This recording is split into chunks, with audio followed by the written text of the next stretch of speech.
நாம் எதற்காக ஜெபம் பண்ணணும்னு சில காரியங்களை மாத்திரம் நான் உங்களுக்கு சொல்லுகிறேன். உங்களுக்கு முடிஞ்சா நீங்கள் அதை குறித்து வைத்துக் கொள்ளுங்கள். முதல் காரியம் பாருங்க, யூதர்களின் ரட்சிப்புக்காக நம்ம ஜெபிக்க வேண்டிய சில ஜெப குறிப்புகள். கிருபையினாலே உண்டாகும் தேவனுடைய அந்த தெரிந்து கொள்ளுதலினால் மீதியாய் வைக்கப்பட்ட பங்கானவர்கள், இந்த ஜனங்கள் இங்கே காண போனாங்களே, அவங்க எல்லாம் வெளிப்படும்படிக்கு நம்ம ஜெபிக்கணும். அவங்கெல்லாம் ஜனங்களுக்கு நடுவில் கரைந்து மறைந்து போயிருக்காங்களே, அவர்களை கர்த்தர் வெளியே காட்டணும். அந்த வார்த்தை சீக்கிரமாக வெளிப்படணும். அது வரும் பொழுது அவர்கள் எங்கெங்கு எந்தெந்த தேசத்திலெல்லாம் கரைந்து இருக்கிறாங்களோ அவங்கெல்லாம் கூட்டி சேர்க்கப்படும்படி முதல்ல அவர்கள் அடையாளம் காட்டப்படணும், எழுப்பப்படணும். அதற்காக நம்ம ஜெபிக்கணும். ரோமருடைய புஸ்தகம் 11வது அதிகாரத்தில் 5வது வசனம் சொல்லுகிறது, அப்படி போல இக்காலத்திலேயும் கிருபையினால் உண்டாகும் தெரிந்து கொள்ளுதலுக்கு என்று ஒரு பங்கு மீதியா இருக்கிறது இஸ்ரவேல்ல. அந்த பங்கு யாரு? கர்த்தருடைய தெரிந்து கொள்ளுதலுக்காக வைத்திருக்கிற பங்கு யாரு? அவர்கள் எங்கே இருக்கிறாங்க? அவர்கள் சீக்கிரம் வெளிப்படுத்தப்படும்படி நீங்கள் அதற்காக ஜெபிக்கணும். 2வது காரியம் பாருங்க, தங்களை சுற்றிலும் தேவனுடைய இவ்வளோ கிரியைகள் நடக்கிறத பார்த்தோம்.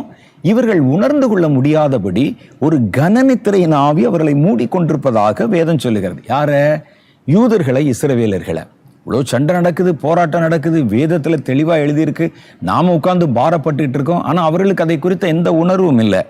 அவர்களை பிடித்திருக்கிற கனநித்திரையின் ஆவி அவர்களை விட்டு விலகும்படிக்காக யூதர்களுக்காக நீங்கள் ஜெபிக்கணும்.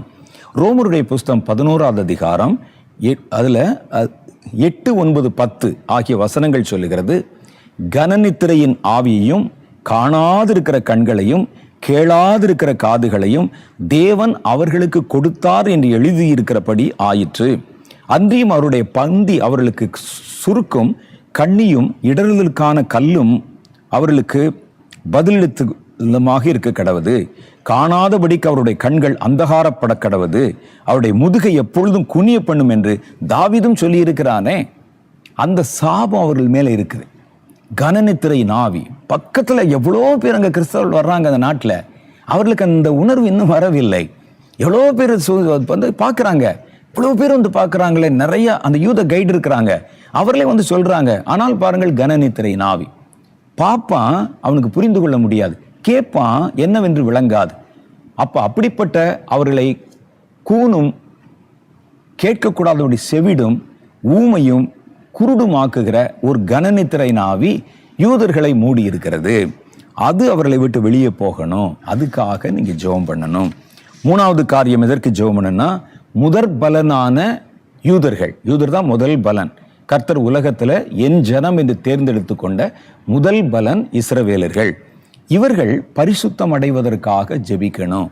ஏன்னா வேதம் சொல்லுகிறது, முதற் பலனாகிய மாவானது பரிசுத்தமாய் இருந்தால்தான் பிசைந்த மா, அதுக்கு பின்னால வந்த மாவெல்லாம் அனைத்தும் பரிசுத்தமாக இருக்கும் என்று வேதம் சொல்லுகிறது.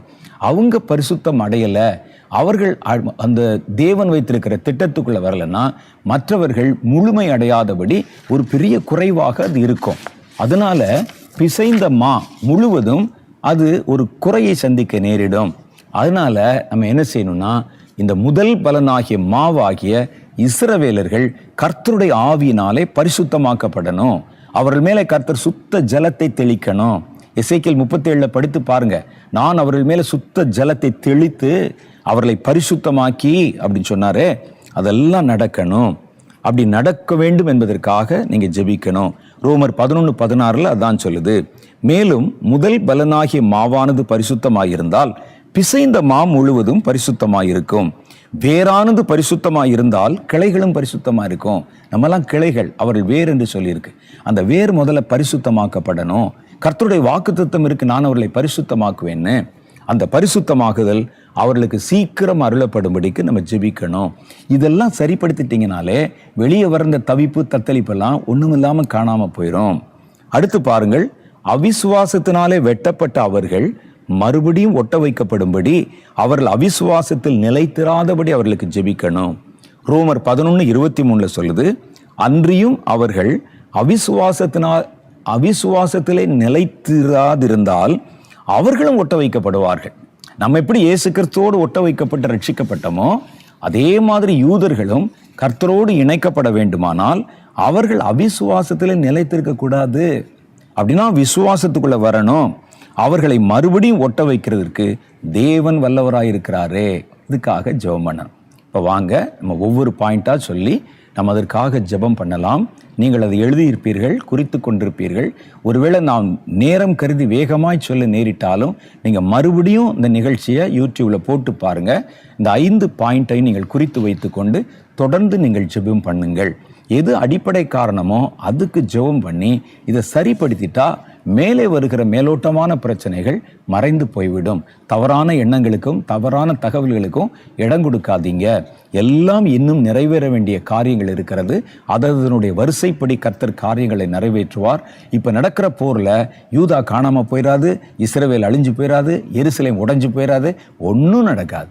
ஆண்டவராகிய கர்த்தர் அந்த தேசத்தை பாதுகாக்கவும் காரியங்களை செய்யவும் அறிந்திருக்கிறார். ஆனால் நமக்கு என்ன குறைன்னு கேட்டால், எது எப்படியோ பல உயிர்கள் பலஸ்தீனாவிலும் இஸ்ரவேலிலும் மரிக்கிறார்கள்.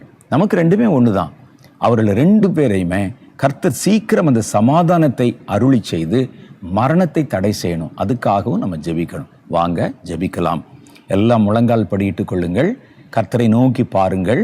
நான் ஒவ்வொன்றா சொல்கிறேன், அந்த காரியத்தை சொல்லி நீங்கள் ஜெபம் பண்ணுங்க. நீங்கள் இஸ்ரவேல் தேவன் தெரிந்து கொண்ட தேசத்துக்கு நீங்கள் ஜெபம் பண்ணும்போது கர்த்தருடைய கிருபை உங்களை மூடிக்கொள்ளும். தன் சொந்த ஜனம் இல்லையா, அவருடைய பிள்ளைகளுக்காக நம்ம ஜெபம் பண்ணுறோம்.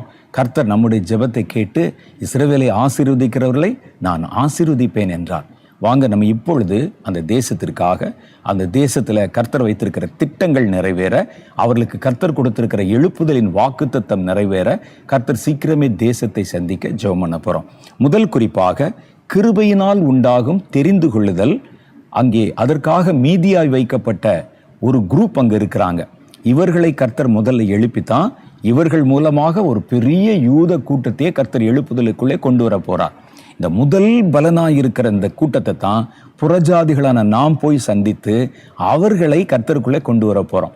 அவங்க யாரு, எங்க இருக்கிறாங்க என்பது வெளிப்படுத்தப்பட வேண்டும். ரோமர் 11வது அதிகாரம் 5வது வசனத்துல ஒரு பங்கை கர்த்தர் மீதியாய் வைத்திருக்கிறார் என்று எழுதியிருக்க. அந்த பங்கு வெளிப்படுத்தும்படி எல்லாம் முழங்கால் படிட்டு ஜெபம் பண்ணுங்க. வாங்க ஜெபம் பண்ணலாம். அன்பும் இரக்கம் நிறைந்த எங்கள் பரலோக பிதாவே, யூதர்களுக்கு நீர் வாக்குத்தத்தம் பண்ணின நன்மைகளை நாங்கள் நினைவு கூறுகிறோம் ஆண்டவரே. நீர் அவர்களை கொண்டு வைத்திருக்கிற திட்டங்களை நாங்கள் தெளிவாக விளங்கி கொண்டோம் ஆண்டவரே. எத்தனை போராட்டங்கள், எத்தனை யுத்தங்கள், எத்தனை விதமான இடர்பாடுகள் கடந்து வந்தாலும் கர்த்தர் செய்ய நினைத்த காரியம் ஒன்றும் தடைபட மாட்டாது என்று நாங்கள் அறிந்திருக்கிறோம். ஆகவே அந்த தேசத்தை குறித்து கர்த்தர் வைத்திருக்கிற திட்டங்கள் வெகு சீக்கிரம் நிறைவேற்றப்படவும், சாத்தான் எந்த குழப்பத்தையோ எந்த யுத்தத்தையோ எந்த இரத்தம் சிந்துதலையோ கொண்டு வருவதன் மூலம் தேவன் அந்த தேசத்துக்கு செய்ய வைத்திருக்கிற நன்மைகளை, அவர்களை குறித்து நினைத்திருக்கிற காரியங்களை நிறுத்த ஆண்டவரை அவனால கூடவே கூடாதபடி அவைகள் எல்லாவற்றையும் நாங்கள் தடை பண்ணி அப்புறப்படுத்துகிறோம் ஆண்டவரே. அந்த கால தாமதமோ எந்த ஒரு காரியமோ நடக்காதபடி கர்த்தர் காரியத்தை நேர்த்தியாக செய்ய தேவனுடைய கரத்திலே நாங்கள் ஒப்பு கொடுத்து ஜெபிக்கிறோம் அப்பா. கர்த்தர் உம்முடைய கிருபையை வெளிப்படுத்துவதற்கு ஒரு பங்கு யூதர்களை இப்போ அந்த தேசத்துல மீதமாய் வைத்திருக்கிறீர் என்று எழுதியிருக்கிறதே, அவர்களைத்தான் இந்த புறஜாதிகள் சந்திக்க போறாங்க. அவர்களுக்கு அந்த சுவிசேஷத்தை கொடுக்க போறாங்க. அவர்கள் மூலம் ஆண்டவரை இனி மீதம் இருக்கிற இஸ்ரவேலர்கள் எல்லாம் சந்திக்கப்பட போறாங்க. அவர்கள் யார் என்பதை எங்களுக்கு வெளிப்படுத்தும். அவர்கள் எங்கிருக்கிறார்கள் என்பதை காண்பித்தரலும். எந்த போராட்டம் யுத்தம் வந்தாலும் மீதியாய் கர்த்தர் வைத்திருக்கிற கிருபைக்கு காத்திருக்கிற ஒருவனுடைய ஜீவனும் தரையிலே விழாதபடி கர்த்தர் அவர்களை பலத்த செட்டையிலே மூடி பாதுகாத்துக் கொள்ளும்படிக்காக ஜெபிக்கிறோம். அவர்கள் வேண்டும் ஆண்டவரே, இனி வரப்போகிற ஒரு பெரிய எழுப்புதலுக்கு அவர்கள் வேண்டும். தேவனுடைய கரம் அதை செய்யணும். அடுத்து, தேவனே நீர் தேர்வு செய்திருக்கிற அந்த ஜனங்கள், அவர்களை சூழ அவர்களை பிடித்திருக்கிற கனநித்திரையின் ஆவி, காணக்கூடாதபடி கண்களை குருட்டாட்டம் பிடிக்கிற ஆவி, கேட்கக்கூடாதபடி காதுகளை செவிடாக்குகிற ஆவி, இயேசுவின் நாமத்தினாலே கட்டப்படும்படிக்காக ஜெபிங்க. கர்த்தாவே, யூதர்களுடைய ரட்சிப்புக்கு தடையாய் இருக்கிற அந்த பொல்லாத ஆவி, கனநித்திரையின் ஆவி கர்த்தருடைய நாமத்திலே துரத்தப்படுவதாக, அவருடைய கண்கள் திறக்கப்படுவதாக, காதுகள் திறக்கப்படுவதாக, தேவன் வைத்திருக்கிற திட்டத்தை விளங்கிக் கொள்ளத்தக்கதான ஞானமும் உணர்வும் திறக்கப்படுவதாக. அடுத்த காரியமாக முதற் பலனான இந்த மாவு, இந்த யூதர்கள் பரிசுத்தமாகணும். கர்த்தர் தம்முடைய சுத்த ஜலத்தை அவர்கள் மேலே தெளிக்கணும். இயேசுவின் நாமத்தினாலே யூதர்கள் ஆண்டவரை தங்களுடைய வாழ்க்கையை கெடுத்து கொண்டு ஆண்டவரை பொல்லாத கிரியைகளுக்கு உட்பட்டு அந்த தேசம் பாழாக்கப்பட்டு கொண்டிருக்கிறத பார்க்கிறோமே, அவர்களை பரிசுத்தப்படுத்தும்படி தேவன் தம்முடைய ஆவி அவர்கள் மேலே அனுப்பணும். கர்த்தருடைய கரம் ஆண்டவரை அற்புதங்களை செய்யணும். அவர்களை பரிசுத்தப்படுத்தி ஒரு பரிசுத்த சந்ததி அவர்கள் நடுவில் இருந்து புறப்பட பண்ணணும். எழுப்புதலுக்கு அவர்கள் தேவைப்படுகிறார்கள் ஆண்டவரே. அதற்காக நாங்கள் ஆண்டவரை உத்தரவாதம் எடுத்து ஜெபிக்கிறோம். கர்த்தருடைய கரங்களிலே ஒப்புக்கொண்டு ஜெபிக்கிறோம். அதற்கு அடுத்த காரியமாக அவிசுவாசத்தினாலே வெட்டப்பட்ட இவர்கள் மறுபடியும் ஒட்ட வைக்கப்பட கர்த்தர் சீக்கிரமாய் அவர்கள் நடுவிலே கிரியை செய்யும்படிக்கு அவருடைய அவிசுவாசத்தை எல்லாம் கர்த்தர் மாற்றும்படிக்கு ஜெபம் பண்ணுங்க. கர்த்தாவே, அவர்களை பிடித்திருக்கிற அந்த அவிசுவாச கட்டு, அவருடைய கண்களை குருடாக்கி இருக்கிற அந்த கட்டு, அவர்களை விசுவாசிக்க கூடாதபடிக்கு அவருடைய இருதயத்தை நிரப்பி இருக்கிற அந்த அவிசுவாசம் இயேசுவின் நாமத்திலே மறையும்படிக்காக பரிசுத்த ஆவியினால் உண்டாகிற விசுவாசம் யூத இனங்களுக்குள்ளேயும் கடந்து வரணும். அவர்கள் கண்கள் திறக்கப்பட்டு தேவனுடைய கிரியைகளை பார்க்க கர்த்தர் உதவி செய்தரலும். இன்னும் நாங்கள் செய்திருக்கிற ஜெபம் கொஞ்சம் ஆண்டவரே, இன்னும் உடைய பிள்ளைகள் தொடர்ந்து இந்த காரியங்களை வைத்து ஜெபிக்க போறாங்க. பொதுவாக ஆண்டவர் இந்த தேசத்தில் நடைபெறுகிற அந்த யுத்தத்தினால பலஸ்தீனியர்களாக இருந்தாலும் யூதர்களாக இருந்தாலும் பாதிக்கப்படுவது மனிதர்கள் என்று நாங்கள் அறிந்து ரெண்டு பக்கத்தில் இருப்பவர்களுக்காக நாங்கள் ஜெபிக்கிறோம். இந்த போர் ஆண்டவரை முடிவுக்கு வரணும். மனிதருடைய உயிர், மனிதருடைய ஜீவன், மனிதருடைய ரத்தம் விரயமாக்கப்படக்கூடாது. கர்த்தருடைய கரத்திலே ஒப்பு கொடுக்கிறோம். சீக்கிரமே நாங்கள் நல்ல செய்திகளை கேட்க எங்களுக்கு உதவி செய்திடலாம். தொடர்ந்து உம்முடைய நாமத்தை கர்த்தர் மகிமைப்படுத்தும். இயேசுவின் நாமத்திலே எங்கள் ஜெபங்களை ஏற்றுக்கொள்ளும் எங்கள் பிதாவே, ஆமென். நம்ம ஜெபித்திருக்கிறோம், இது அவசரமாக பண்ணியிருக்கிறோம், பத்தாது. இந்த குறிப்புகளை வச்சு நீங்கள் தொடர்ந்து ஜெபிக்கணும். சீக்கிரமே நம்ம அந்த தேசத்தில் ஒரு நல்ல செய்தியை நம்ம கேள்விப்பட கர்த்தர் உதவி செய்வாராக. ஆமென்.